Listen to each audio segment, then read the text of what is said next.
Sami'tu dafana alaika baina yadayya fil jannah. Aku sudah dengar suara terompah selop sendalmu dalam surga. Kresek, kresek, kresek, kresek. Yang mengumandangkan azan subuh dua orang. Pertama Abdullah bin Ummi Maktum, buta. Yang satu lagi Bilal bin Rabah. Bilal, sini. Nanti bapak masuk ke Taman Raudhah. Ini mimbar, ini mihrab, ini ada tinggi di atas kepala. Disitulah Bilal mengumandangkan azan. Allahu Akbar, Allahu Akbar. Nabi memanggil Bilal. Aku dengar suara terompah selop sendalmu dalam surga. Apa amalmu Bilal? Aku tak pernah meninggalkan 2 rakaat salat wudu. Bagi yang belum melaksanakan, pulang dari sini nanti malam usolli sunnatal wudu raka'ataini lillahi ta'ala. Mana yang dulu Pak Ustaz? Tahiyatul masjid atau wudu? Tahiyatul masjid dulu. Habis tahiyatul masjid baru salat sunat wudu. Siapa yang salat sunat wudu dulu, maka otomatis tahiyatul masjidnya sudah. Karena tahiyatul masjid itu dilaksanakan sebelum duduk. Idza dakhala ahadukumul masjidah. Kalau kamu masuk masjid fala yajlis, jangan duduk hatta yusalli rak'ataini, sampai salat 2 rakaat. Kalau sudah duduk tidak ada lagi tahiyatul masjid. Maka pertama kali masuk tahiyatul masjid. Habis itu salat sunat wudu. Apa hubungan Bilal dengan persaudaraan Ustaz Somad? Seandainya yang dipanggil Nabi itu Ali. Hai Ali, sini. Aku dengar suara terompahmu dalam surga. Berarti kau sudah masuk surga. Ya enggak heran. Ali kan sepupu Nabi. Ali kan menantu Nabi. Ali kan Quraisy, anak muda, cerdas, ganteng. Andai yang dipanggil Nabi itu Utsman, aku dengar suara sendalmu dalam surga. Ya biasa aja. Utsman kan menantu Nabi. Utsman kan kaya. Seandainya yang dipanggil Nabi Umar, oh ya Umar karena dia tegap, gagah, perkasa. Seandainya yang dipanggil Nabi Abu Bakar, sini, aku dengar suara terompah sendalmu dalam surga. Ya, Abu Bakar kan yang paling banyak mewakafkan hartanya. Pindah dari Makkah ke Madinah, semua biaya, ongkos transportasi, makan, konsumsi, biaya ditanggung oleh Abu Bakar Siddiq. Tapi yang dipanggil Nabi bukan Abu Bakar, bukan Umar, bukan Utsman, bukan Ali, tapi Bilal. Aku dengar suara sendalmu dalam surga. Padahal Bilal miskin, susah, melarat, budak, hamba sahaya, berkulit hitam, bukan Quraisy. Mesir, Nubia, Sudan. Mesir, Nubia, Sudan. Ada kampung kecil namanya Nubia, itu kampungnya Bilal bin Abi Rabah. Afrika Utara. Bapak Ibu tahu warna kulit orang Afrika Utara 2 saja, hitam dan hitam sekali. Banyak keluarga-keluarga saudara-saudara Bilal yang ada di Makkah, di Madinah, yang sesuku dengan beliau, orang Afrika. Itu yang dipanggil orang Afrika. Rambutnya kalau panjang sedikit, bulat-bulat seperti jagung. Bibir tebal, hitam. Dia senyum, kita takut. Itu yang dikatakan Nabi. Apa makna terompahnya sudah masuk surga? Apa makna sendalnya terdengar di surga? Artinya dia dijamin Allah Ta'ala melalui wahyu kepada Muhammad SAW bahwa Bilal bin Abi Rabah masuk surga. Bukan karena kulitnya, bukan karena sukunya, bukan karena kastanya, tapi karena amal dan kesucian hatinya. Ternyata Bilal nampaknya kasar, rambutnya keribu, kulitnya hitam, tapi hatinya lembut luar biasa. Bilal berhati lembut. Di mana lembutnya hati Bilal Ustaz? Meninggal Nabi Muhammad sallallahu alaihi wasallam, Bilal tak lagi sanggup mengumandangkan azan di Masjid Nabawi. Maka Bilal pun pindah ke Syam. Di Syam lah dia. Meninggal Nabi, naiklah Abu Bakar Siddiq. Dengan debat yang luar biasa. Tempat berdebat itu namanya Saqifah Bani Sa'idah. Saqifah, tempat yang ada atapnya. Kalau sekarang balai pertemuan seperti ini. Saqifah dari kata saqaf. Saqaf artinya atap.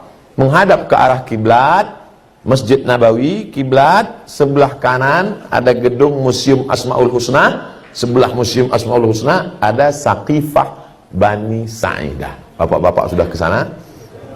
Alhamdulillah. Sengaja pemerintah Saudi Arabia, tanah termahal di dunia Makkah Madinah, kalah tanah Las Vegas, tapi tanah ini tidak boleh dibangun hotel, Untuk menghormati apa? Karena disinilah perdebatan sahabat untuk mengangkat pemimpin setelah Nabi Muhammad sallallahu alaihi wasallam. Nabi Muhammad sudah meninggal. Siapa penggantinya? Bukan penggantinya sebagai nabi, bukan. La nabiyya ba'dah. Tak ada nabi setelah dia, tapi menjadi pengganti kepemimpinan Islam. Itu pentingnya Islam mengangkat pemimpin. Kata orang Makkah, yang akan menjadi pemimpin adalah Umar. Kata orang Madinah, calon kami adalah Sa'ad. Waktu itu ada dua calon, satu Umar, satu Sa'ad. Datang Abu Bakar membacakan hadis. Apa kata Abu Bakar? Al-a'immah min Quraisy, pemimpin mesti berasal dari Quraisy. Dengan dibacakannya hadis pemimpin mesti keturunan Quraisy, maka tereliminasilah Sa'ad, karena Sa'ad bukan Quraisy. Marahkah dia? Tidak, karena Nabi berkata, minnal amir wa minkumul wazir. Pemimpin dari golongan Quraisy, sedangkan dari Madinah akan menjadi wazir, menteri-menteri, pembantu nanti. Kalau begitu, Umar yang kita pilih. Umar pun rendah hati. Kata Umar, ada yang lebih layak daripada aku. Siapa? Orang yang waktu Nabi sakit tidak bisa jadi imam sholat, dan yang ditunjuk Nabi menjadi imam pemimpin sholat, itulah sebenarnya signal untuk menjadi pemimpin di luar sholat. Siapa yang disuruh Nabi waktu sakit jadi imam sholat? Abu Bakar Siddiq. Maka Abu Bakarlah diangkat melalui bai'at. Mana Ali? Oh, Ali sedang menjadi oposisi karena tidak setuju dengan Abu Bakar. Kata orang yang tak ngerti sejarah, Ali di mana waktu itu? Kenapa Abu Bakar dengan Umar saja di Saqifah Bani Sa'idah? Ali mengurus jenazah Nabi Muhammad sallallahu alaihi. Ali, Abbas, Abdullah bin Abbas, Hasan, Husain, mereka mengurus jenazah. Orang yang suka melintir sejarah dipelintir ini. Lihat betapa tamaknya Abu Bakar dan Umar, betapa rakusnya penjahat-penjahat politik ini. Sementara Ali sibuk mengurus jenazah Nabi karena mereka lebih mementingkan Nabi. Sementara ini orang tak peduli jenazah Nabi. Orang kalau tidak ngerti sejarah mudah dipelintir.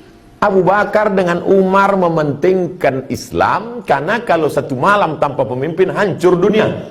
Maka Abu Bakar dengan Umar, Utsman, sahabat berkumpul di Bani Sa'idah untuk cerita masalah politik kepemimpinan. Sedangkan Ali, Abbas, Abdullah bin Abbas, Sayyidina Al-Hasan, Sayyidina Al-Husain, Sayyidina Fadl bin Abbas, mereka mengurus jenazah. Karena dalam Islam diajarkan kalau kita mati, yang ngurus jenazah kita siapa? Keluarga. Pahami sejarah ini dengan baik. Bukan Abu Bakar dengan Umar tamak, rakus kekuasaan lalu meninggalkan jenazah Nabi.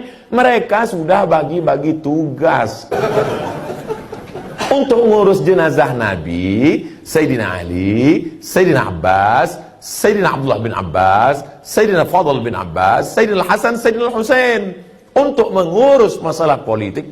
Bukan mereka ada konflik, tidak ada konflik. Makanya kita dua-duanya kita sebut Allahumma salli ala Sayyidina Muhammad wa ala alihi wa sahbihi.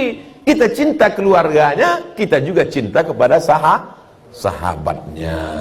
Ini penting supaya kita tidak dipelintir. Oh, itu cerita di Saqifah tuh Pak Ustaz. Ya, saya udah foto-foto di Saqifah. Pengetahuannya belakangan. Nanti waktu update masukkan cerita ini. Nah, saya udah update kemarin Pak Ustaz. Update sekali lagi. Ini edisi revisinya. Jadi kita sedang menebarkan kebaikan-kebaikan kepada teman-teman, kepada sahabat-sahabat kita. Lalu kemudian maka naiklah Abu Bakar menjadi khalifah. Abu Bakar jadi khalifah cuma 2 tahun. Setelah itu dia pun meninggal juga. Naik jadi khalifah umur 61, meninggal umur 63. Lihatlah. Sama dulu dengan Nabi, satu tempat waktu hijrah. Dan dia ingin setelah mati pun kuburnya dekat juga. Aku ingin kuburku dekat dengan Nabi Muhammad sallallahu alaihi wasallam. Indahnya Abu Bakar, waktu hidupnya dekat Nabi, setelah meninggalnya pun dekat dengan kubur Nabi. Kita hidupnya jauh, mati pun jauh. Masih ada kesempatan untuk dekat-dekat dengan Nabi. Pulang dari sini, nanti sore, nanti malam, besok pagi. Habis itu jauh. Jauh dari Pekanbaru, dari Riau, dari Jakarta, dari Sumbar. Gimana nih Pak Ustaz? Kau tetap bisa dekat dengan Nabi. Kapan? Waktu kau katakan Assalamu alayka ayyuhan nabiyyu wa rahmatullahi wa barakatuh. Saya kalau mengucapkan orang nun yang jauh di sana, Assalamu alaihi, peace be upon him, bahasa kampung kami. Tapi kalau orangnya di depan, Assalamu alaika, peace be upon you. Waktu sholat kita gunakan Assalamu alaihi atau Assalamu alaika? Assalamu alaika. Seakan-akan dia selalu ada bersama kita. Saya nggak paham nih Pak Ustadz, gimana kita mengucapkan Assalamu alaika? Nabi kan nggak ada Pak Ustadz. Apa kata ibu ketika suaminya meninggal dunia, lalu kemudian acara wisuda anak, kata kameramen, fotografer, Bu, bapaknya mana? Dia sudah pergi meninggalkan kami. Kenapa ibu tidak menikah lagi? Dia tetap ada bersama dengan kami, walaupun sudah lama meninggalkan kami. Yang maksud bersama itu jasadnya atau semangatnya? Semangatnya, spiritnya, jiwanya. Begitulah orang kalau sudah cinta, dia tak pernah mati. Almar'u ma'aman ahab, orang akan selalu bersama dengan siapa yang dia cintai. Begitulah cinta Bilal bin Abi Rabah. 2 tahun Nabi meninggal dunia, Bilal tetap bertahan, tak sanggup dia mengumandangkan azan. Naiklah Umar bin Khattab. Abu Bakar meninggal, naik digantikan oleh Umar bin Khattab. Umar meminta, Bilal, ini orang Madinah sudah rindu mendengar suaramu Bilal. Datanglah ke Madinah Bilal. Kata Bilal, bagaimana aku mau azan? Dulu sebelum azan aku ketuk dulu dinding kamar itu. Kamar itu, kamar yang di samping Raudhah itu, sebelum azan Bilal mengetuk dulu, Assalamualaikum ya Rasulullah. Waalaikumsalam. Sudah boleh aku azan kumandangkan? Apa kata Nabi? Aqimis salah. Aqimis salah. Makanya kalau ada khatib naik ke atas mimbar hari Jumat, aqimis salah, itu artinya komatlah, bukan tegakkan salat. Pernah juga saya dengar khatib mengucapkan aqimus salah. Aqimu artinya komatlah kalian semua. Nabi menyuruh Bilal, aqimis sholah, qomatlah. Bilal tidak berani qomat sebelum Nabi menyuruh qomat. Bagaimana aku mau azan? Dulu habis azan aku qobliyah. Habis qobliyah aku mengetuk pintu itu. Nanti kalau aku azan di sana, pintu itu aku ketuk, siapa yang menjawab? Umar dia. Aku bisa azan di sana Umar. Tapi nanti kalau aku azan, habis itu aku qobliyah. Habis itu aku ketuk pintu itu. Adakah yang menyuruh aku aqimis sholat? Kata Bilal. Umar terdiam. Sampai akhirnya datanglah ana minal wal Husain minni. Hadis sahih. Husain, Nabi punya anak Fatimah. Fatimah punya anak Sayyidinal Hasan, adiknya Sayyidinal Husain. Datang Husain menghadap. Kata Husain, Bilal, orang Madinah rindu sekali dengan kau. Bisa tak engkau datang ke Madinah? Aku tidak bisa. Tapi ini yang meminta cucunya, yang darahnya mengalir dalam darahku. Wahai Bilal. Bilal tak bisa menolak, karena ini orang yang sangat dekat. Siapa yang ingin melihat Nabi, lihatlah Husain. Maka saat melihat Husain, Bilal seolah-olah melihat Nabi Muhammad sallallahu alaihi wasallam. Maka Bilal pun datang dari Damaskus, siang malam datang. Dalam perjalanan panjang sampai ke kota Al-Madinah Al-Munawwarah, azanlah dia. 2 tahun lebih orang Madinah tak mendengar suara itu. Sampai akhirnya subuh itu dia pun azan. Saat itu orang Madinah senyum bangga. Kenapa? Mereka pikir Nabi hidup lagi. Karena dulu kalau suara itu terdengar, maka nanti pasti yang imamnya Muhammad nanti pasti datang. Pasti dia nanti jadi imam. Karena suara ini sudah 2 tahun tak kami dengar. Dia nanti yang akan menjadi imam subuh ini. Maka Tak sampai habis azan dikumandangkan Bilal. Bilal tak tahan karena terkenang kepada Nabi Muhammad SAW. Bilal berjumpa saat hidup, berjumpa setelah mati. Dijamin Allah masuk surga.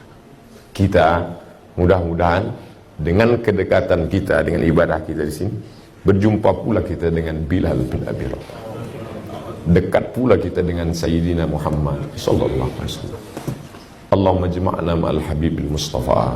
Satukan kami dengan Nabi Muhammad sallallahu alaihi wasallam. Allahumma ja'alna min muhibbi nabiyyika Muhammad sallallahu alaihi wasallam. Jadikan kami orang-orang para pencinta-pencinta Nabi Muhammad sallallahu alaihi wasallam. Allahumma ja'al Muhammadan sallallahu alaihi wasallam syafi'an lana. Jadikanlah Nabi Muhammad SAW pemberi syafaat bagi kami nanti ya Allah.